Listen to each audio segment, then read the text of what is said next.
Bem-vinda, bem-vindo ao nosso 11º benefício, a aposentadoria da pessoa com deficiência. Primeira coisa é a gente saber o que é considerado uma pessoa com deficiência. Tem a lei, uma lei específica, Lei Complementar 142 de 2013, que ela define o que é uma pessoa com deficiência. Basicamente é isso, ó, pessoas que possuem impedimentos de longo prazo. Para fins de concurso é importante guardar que é longo prazo, tá? Não é médio, não é curto prazo. Deficiência física, mental, intelectual ou sensorial, qualquer uma dessas, ok? Amplia o conceito, não restringe. E que obstrui a participação plena e efetiva na sociedade. O que significa isso? Que não consegue participar em igualdade de condições. Por exemplo, não consegue os mesmos trabalhos que uma pessoa que não possui determinada deficiência. Ok? Basicamente é isso. Isso, instintivamente, todos nós temos uma percepção do que é uma pessoa com deficiência, né? Uma pessoa que a mobilidade fica restrita ou o raciocínio, o pensamento não raciocina corretamente, ok? Bom, vamos lá. Essa é a definição. O que é importante para o concurso aqui? Principalmente aqui, ó, esse primeiro item, longo prazo, ok? Vamos lá. Tem dois tipos de aposentadoria da pessoa com deficiência. Por tempo de contribuição ou por idade. Um desses dois aqui, ok? Vamos lá ver a tempo de contribuição. Quais são os requisitos? Grau de deficiência leve, médio ou grave. Um desses três. Para se detectar qual que é o grau de deficiência, vai ser feito o quê? Uma avaliação biopsicossocial. Significa o quê? Que vai ser avaliado por uma equipe multiprofissional e interdisciplinar. Basicamente são médicos, peritos e o serviço assistência social, ok? Essa equipe vai sentar, cada um vai dar o seu parecer, a soma desse parecer vai dar o grau de deficiência, se é leve, se é médio ou grave. Por que é importante esse grau de deficiência? Porque conforme o grau de deficiência varia o requisito. Qual é o requisito? O tempo de contribuição, ok? Se é grave, o tempo de contribuição vai ser menor. Se é leve, o tempo de contribuição vai ser maior. Por isso a importância de se avaliar corretamente qual que é o grau de deficiência daquela pessoa. A perícia, né, o médico vai constatar o grau de deficiência junto com a assistente social, ok? Requisitos são esses aí, ó. Leve, moderado e grave, como eu havia falado.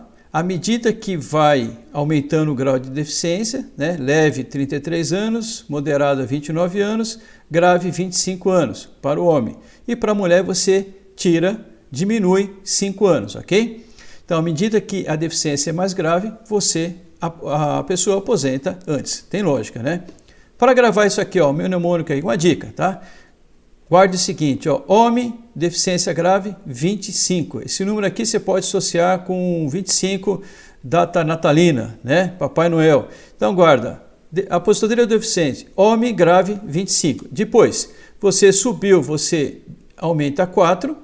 E para a mulher, normalmente o que vale no nosso direito previdenciário, os requisitos das mulheres são reduzidos de 5 anos. Na maioria dos benefícios é assim que funciona. Então você tira 5 anos. Para a mulher, você tira 5 anos. Então você guarda o requisito do homem e da mulher tira 5 anos, ok? Então guarda esse 25 homem, grau de deficiência grave, soma 4 e para a mulher tira 5 anos, ok? Comprovação. Como que se dá essa comprovação? Quando? Na data de requerimento ou na data de implementação dos requisitos. Nessa data tem que ser comprovado todos esses requisitos aqui que a gente falou, ok? Qual que é o grau de deficiência e realmente a pessoa é deficiente ou não. A aposentadoria por idade. Quais são os requisitos? A idade, né? Homem, 60 anos e mulher, 55 anos. Qual que é a condição? 15 anos de recolhimento na condição de pessoa com deficiência, ok? Então ela tem que ter recolhido 15 anos como pessoa com deficiência, certo? Independente do grau. Aqui na aposentadoria por idade não interessa o grau, se é leve, moderada ou grave, ok?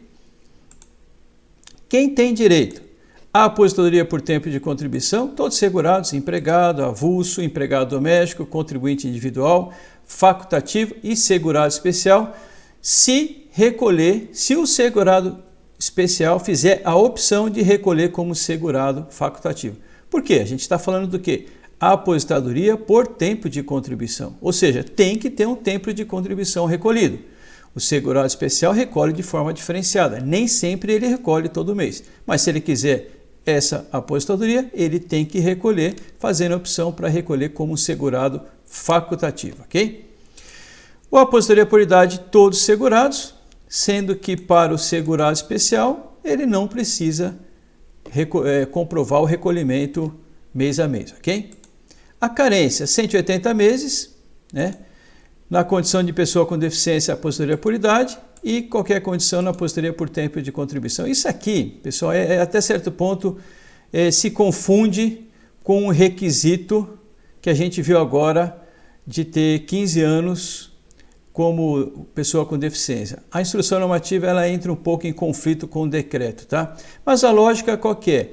Pessoa com deficiência, se ela quiser aposentar por idade, voltando aqui, né? Ela tem que ter 15 anos recolhido como pessoa com deficiência, ok? Isso é um requisito, ou seja, entra no mesmo parâmetro da carência, tá? Só estou ressaltando que às vezes vai ler na instrução normativa, ela fala um pouquinho diferente, tá? Quem for ler, né? Como eu recomendei, se estivesse estudando, eu não ia ler ela completa não, tá? Muita coisa para ler. A gente, no curso aqui, estou tentando passar o que tem de mais importante para complementar o estudo do que está na lei e no decreto e você conseguir acertar a questão. Opção mais vantajosa. O que é isso?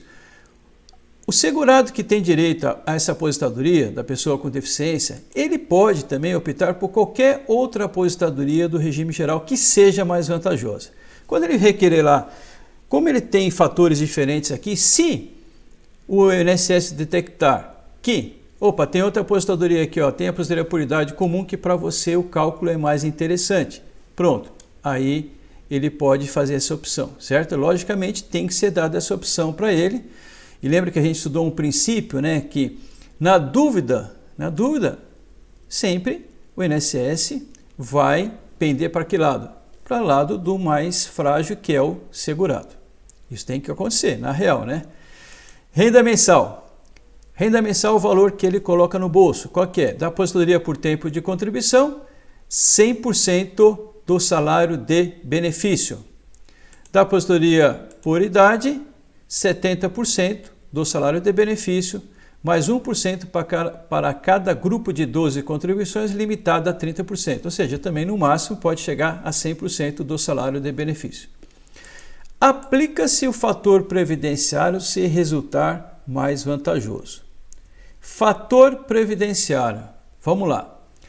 Esse fator nada mais é do que uma fórmula que leve em conta esses três fatores aqui. É uma formulinha, tá? Precisa guardar essa fórmula? Não, né? Esse fator, inclusive, é um fator que hoje ele é muito pouco utilizado, porque ele era utilizado quando existia a aposentadoria por tempo de contribuição e a aposentadoria por idade, aquela comum, que se extinguiu com a reforma de 2019, com a emenda constitucional número 103 de 2019. Então, praticamente, como acabou com aquelas aposentadorias por idade e tempo de contribuição comum, o fator previdenciário ficou meio de molho. Ele só é aplicado em duas condições. Uma delas é essa aqui, na aposentadoria da pessoa com deficiência. Então, vamos lá. Ele vai ser aplicado, primeiro fator importante, se for mais vantajoso, não é obrigatório, importante, não é obrigatório a aplicação dele. Se for mais vantajoso, aplica. Por quê? Ele pode dar um valor maior que 1, ele vai dar um fatorzinho, 1,2, significa que vai aumentar a renda mensal do segurado, ok? Aí eu aplico. Voltando aqui, como ele é calculado? Uma fórmula que varia em função da expectativa de sobrevida, idade e tempo de contribuição.